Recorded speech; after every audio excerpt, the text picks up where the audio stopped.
everybody, Shelby here.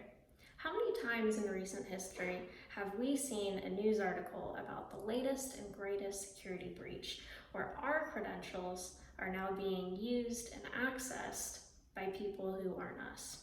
It seems to be that they're becoming more and more prevalent as more of our lives are dominated by these internet services. And while it may not be a viable option to actually go without using these things, right? We might be able to give up something like Disney Plus, but even in the workspace, how are you supposed to give up something like Adobe? But there are certain things that you can do to at least mitigate the damage from a security breach like that. Unfortunately, we don't control the security at these companies, and there isn't much we can do about it on that end. However, you can use something like a password vault, maybe LastPass or something else that you trust. And by using a vault like this, it allows you to have a different password for all of your accounts, so that when your Canva account gets leaked, at least then you only need to go and change your password in one location.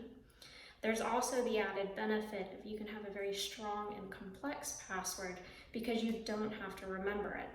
Now, of course, the fallback on this is that if somebody were to access your Vault account, they have access to all of your other items.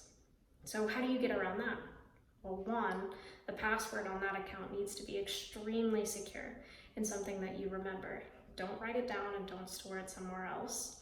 And then you should also put two-factor authentication on it. So if you have a smartphone, it could be something like Google Authenticator. You can also use text authentication or even a hard token, have something mailed to you that you have to carry around.